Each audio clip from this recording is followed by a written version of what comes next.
México se ha convertido en uno de los países de mayor crecimiento económico en los últimos años. La industria está creciendo en este país. Eso implica que muchas empresas, muchas fábricas, muchos comercios requieren de personal capacitado, aunque también de mano de obra que apoye en el impulso económico mexicano. Del otro lado, existen muchas personas extranjeras interesadas en venir a trabajar en México porque lo ven como una posibilidad de crecimiento económico personal y también como un excelente destino para desarrollar su vida. Bienvenidos a un nuevo podcast de Día MSC. En esta ocasión vamos a hablar de la visa por oferta de empleo. Vamos a hablar también de aquel visitante que tiene permiso para trabajar, porque son dos trámites muy relacionados. Me acompaña, como siempre, mi querido amigo y socio, licenciado José Luis Aguado Ramos, y les agradezco de antemano a todas las personas que han seguido este podcast durante tantos años, que nos ven o que nos escuchan, recordándoles que ya estamos también en Spotify por si no pueden estar viendo el video o a lo mejor quieren escuchar esta información pero tienen poco tiempo, pues pueden hacerlo en cualquier momento del día, ¿no? Mientras van en el tráfico, en el coche, en el camión, mientras se están transportando, mientras están realizando alguna otra actividad, se ponen sus audífonos, descargan el podcast de DMSC en su teléfono desde Spotify y así ya lo pueden escuchar. Hola José Luis, ¿cómo estás? Pues muy bien, muy feliz de acompañarte, Ernesto, y sobre todo hablar de algo muy importante que hay mucho en México y que realmente los extranjeros se han dado cuenta que es una gran primicia poder trabajar en nuestro país. Creo que México ha logrado ese punto culmine donde se ha comenzado a convertir en un centro de trabajo internacional. No me dejarás mentir que nada que ver como cuando iniciábamos nuestros videos en aquellos momentos donde se escuchaba que había extranjeros en México y realmente eran las grandes empresas movilizando una cantidad importante de extranjeros, pero cada día vamos viendo y por eso la anotación tan importante que hace el licenciado Ernesto a la parte del permiso de trabajo. ¿Por qué? Porque hoy en día tenemos una cantidad muy importante de personas que solicitan una visa de trabajo para permanecer temporalmente en México, pero también se ha elevado una cantidad importantísima de personas que están solicitando un permiso de trabajo una vez que ya cuentan con una residencia. Estamos hablando de todos estos nómadas digitales, de todas estas personas que tienen este conjunto de actividades económicas que hoy se pueden realizar por cualquier parte del mundo. Hay un fenómeno, obviamente, nosotros no podemos decir que no estamos a favor o en contra, si se promueve o no se promueve, porque invariablemente DMSC siempre avala y siempre va a estar en respaldo de ese gran derecho a la movilidad, ese derecho humano a la movilidad y ese derecho humano a la migración. Por lo tanto, nosotros somos ajenos a este conjunto de consecuencias, porque parte de lo que DMSC ha dicho hasta el día de hoy es que la movilidad pues es un derecho humano y todo mundo tiene derecho a migrar de un lugar a otro, así que frente a eso, hablemos sobre un elemento muy importante, con lo cual quisiera preguntarle al licenciado Ernesto. Y es una pregunta muy recurrente. Licenciado, vine como turista a México. ¿Cómo le hago para sacar mi FM3 o la famosa tarjeta de residencia temporal con permiso de trabajo? Es una pregunta muy recurrente y a veces la pregunta es de un tipo un poco distinto. Muchas personas extranjeras preguntan, ¿cómo puedo saber que una empresa me va a contratar? ¿En dónde está publicada la convocatoria general de empresas que contratan extranjeros? Si esto no existe, eh, me refiero a que esta información pues es confidencial, evidentemente, de las empresas y no existe una lista como tal, sino que el vínculo que se pueda dar entre una persona que va a trabajar para una empresa mexicana y la propia empresa es algo que se da entre estos dos entes, ¿no? A través de una convocatoria o a través de cualquier otro medio, se establece una relación laboral que parte de, pues, de un proceso de entrevistas, normalmente, de pruebas, en donde una empresa mexicana determina que cierta persona es la indicada para ocupar un puesto. Se hace el proceso de selección y entonces todo detona a través del ofrecimiento de una oferta de empleo. La famosa oferta de empleo nos va a determinar si una persona que está como turista en el país o incluso si está en el extranjero, que es un caso tal vez más común, va a determinar, insisto, la oferta de empleo, cuánto tiempo eh, va a poder permanecer esa persona en este país. Si se extiende una oferta de empleo por menos de 6 meses o hasta 6 meses, vamos a hablar de un visitante con permiso de trabajo. No es específicamente un turista, ya es alguien que adquiere el grado de visitante con permiso para trabajar. Y si revisamos y la oferta de empleo se extiende por un año, vamos entonces a tener la necesidad de tramitar una visa por oferta de empleo que nos dé eso, una residencia.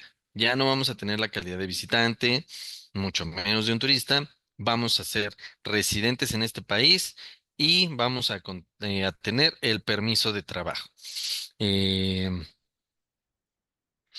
¿Qué viene? Pues evidentemente que se haga un trámite ante el Instituto Nacional de Migración en donde se presente toda la información, la necesidad de una entrevista consular o obtener de nueva cuenta el documento, el oficio de autorización, ir a la entrevista, obtener una visa, viajar a México, hacer el canje y el procedimiento en todas sus etapas.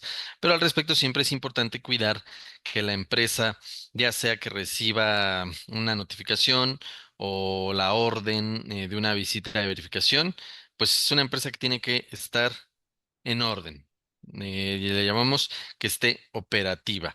Esto es totalmente relevante para evitar una negativa o un asunto de carácter incluso más grave, ¿no, José Luis?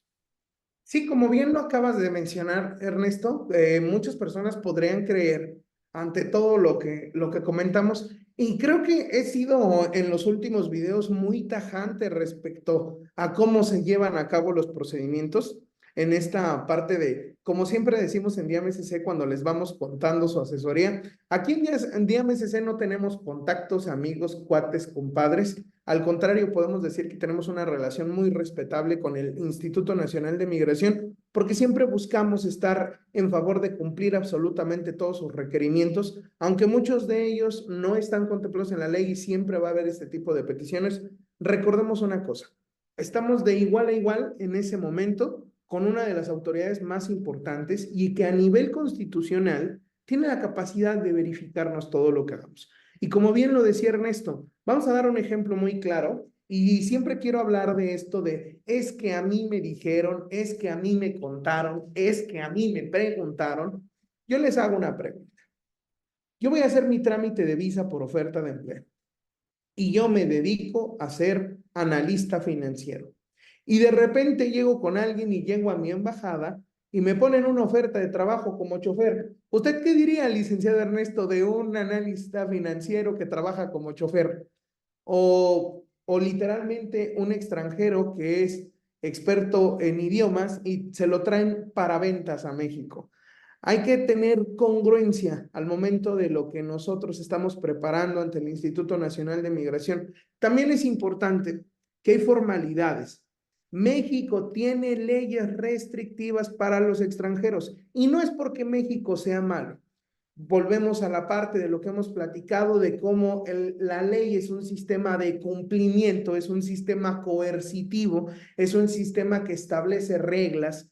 La ley de migración no fue creada para permitir que todo extranjero ingresara a México. La ley de migración fue un medio y es un método para acotar las razones por las cuales una persona puede ingresar a nuestro país, lo que significa que el sistema migratorio mexicano no es un sistema permisivo, es un sistema restrictivo que requiere del cumplimiento de normas y el cumplimiento de requisitos. Entonces, pues yo lo digo tranquilamente y como bien lo dice el licenciado Ernesto, migración funciona con lógicas muy sencillas. Si tú tienes una compañía que se dedica a precisamente temas que tienen que ver con contabilidad, pues seguramente tienes clientes a los que les haces contabilidad y seguramente tienes cajas que hacen contabilidad y seguramente tienes facturas que dicen que has hecho procedimientos de contabilidad y seguramente tienes un brochure que dice que tienes contabilidad. Eso es lo que verifica el Instituto Nacional de Migración. A esto es a lo que le llaman normal operación, a esto es a lo que se refiere migración cuando vamos a verificar si la empresa está genuinamente bien aportada. Y aquí voy a sembrar un poquito la duda, Ernesto, platicar un poquito en este tema de los tiempos de visas de trabajo. Quisiera escuchar tu opinión al respecto de qué pensarías tú, por ejemplo, una persona que viene, trabaja para una empresa gigantesca, no le podemos poner nombre, hay muchas empresas muy grandes en México, sin preferencia alguna, que te comentara, Ernesto, esta necesidad que tiene de traer a la nana de sus bebés. Lleva la nana cuidándolo incluso a él durante 15 años de su vida, 20 años, siempre ha estado cerca de él siempre le ha pagado el sueldo, ha venido estando con ellos durante mucho tiempo y te dice, quiero traer a la nana de mis pequeños amigos. Sabemos que tiene esto muchas interpretaciones, te hago la pregunta porque es una pregunta pues de suma importancia, ¿no? ¿Qué tan difícil sería para una persona física, en este caso que incluso recibe un sueldo, poder obtener o darle una oferta de trabajo muy específica a una persona en específico? Aquí, por ejemplo, te lo pregunto, Ernesto, la pregunta tramposa, mañosa, porque sabemos que esta persona invariablemente no cumple con los requisitos establecidos en la ley. Claro, al respecto yo hablaría de una escala de éxito, de posible éxito en una visa de trabajo y me gustaría especificar a lo mejor cuatro posibles escenarios. El primer escenario es una visa de trabajo que se presta al éxito prácticamente en su totalidad. Y hablaríamos de la gran industria. Es decir, en México, por ejemplo, existe una industria creciente automotriz, ¿no? O una industria automotriz sólida que todo el tiempo está realizando proyectos por la manufactura tan grande de automóviles. Muchas de estas automotrices requieren personal extranjero que venga al país durante determinado tiempo, tal vez solo por un año, por dos, incluso menos. Entonces, vaya. Pues es una gran industria que tiene las plantas automotrices, que tiene oficinas, que tiene cómo comprobar que estamos ante una operatividad indudable. Entonces, una persona que tenga una oferta de empleo de de este tipo de industria, pues sin duda se va a poder lograr, ¿no? La visa de trabajo. En un segundo esquema, hablaría yo de de la de la mediana industria, que son empresas que a lo mejor no tienen grandes plantas como la automotriz, pero claro que tienen oficinas y tienen varias sucursales. Entonces, lo mismo, siempre vamos a tener posibilidad de acreditarle a la autoridad que hay una oferta de empleo real, que hay una empresa operativa y que se está contratando a alguien que tiene los conocimientos específicos, porque sobre todo esta industria, este sector de la industria no contrata a personas que no tengan la expertise. Luego hablaría yo de la pequeña, ¿no? Industria o de de las pymes o las empresas pequeñas. Aquí ya empieza posiblemente a complicarse el asunto porque hablamos de empresas muy pequeñas que tienen poco personal y que quieren contratar extranjeros. No es imposible, pero evidentemente habrá de verdad soportar muy fuertemente porque se está contratando a una persona en un puesto que podría ocupar una persona mexicana. Y esto va, desde luego, de la mano de la expertise. Se contrata a un extranjero porque es el experto en esa área específica. Y las oficinas del Instituto Nacional de Migración todas están requiriendo títulos universitarios, certificaciones, cursos, todo aquello que compruebe que se tiene el conocimiento. Y en una cuarta fase hablaría de la contratación, de la microcontratación, ¿no? Yo voy a contratar a solo una persona extranjera para que venga a trabajar a México. Este es el escenario más complicado y yo no lo voy a maquillar, no les voy a mentir. Como el caso que nos pones, José Luis, la nana. Bueno, estoy contratando a una persona y tengo que comprobarle a la autoridad por qué la contrato y porque bueno, porque es muy importante para la familia, porque hay una historia, etcétera. No digo que no sea posible, pero evidentemente el escenario es el más complicado, ¿no? Y no es el único caso. Hay otro caso todavía peor, porque se repite constantemente, que es las microempresas o las empresas de los emprendedores que comienzan un negocio desde su casa, ¿no?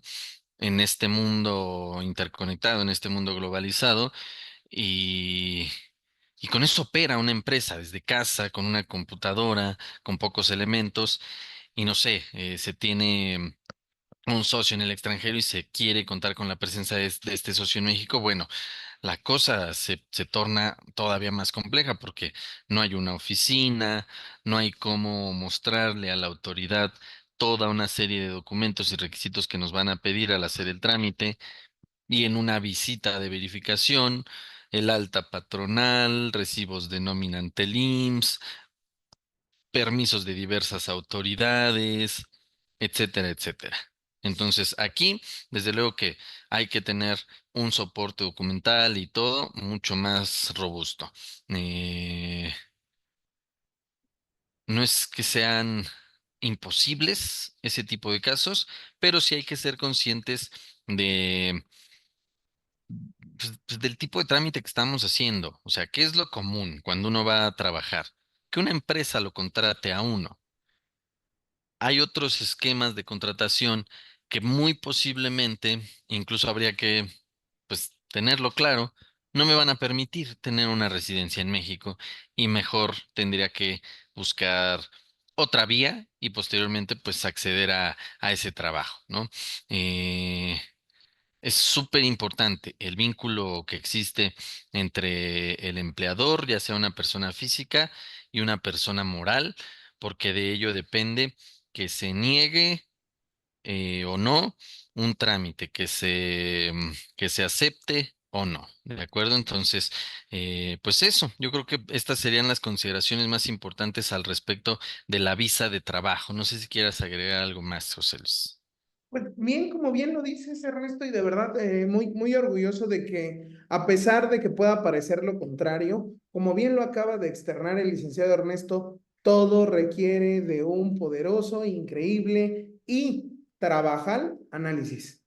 Si nosotros presumimos que cualquier procedimiento se va a llevar con cualquier vendedor que llegue y te diga, sí, sí se puede, todo se puede, es maravilloso, pues es una gran falacia que podamos llevar a cabo estos procedimientos. Hay muchos procedimientos que incluso en DMSC siempre parecen muy viables, parecen muy reales, pero al momento de empezar a buscar las orillitas donde se sostienen esos grandes pilares que nos van a permitir obtener una visa, que nos van a poder permitir obtener una visa por oferta de empleo. No hemos dejado, incluso no lo dejamos al aire.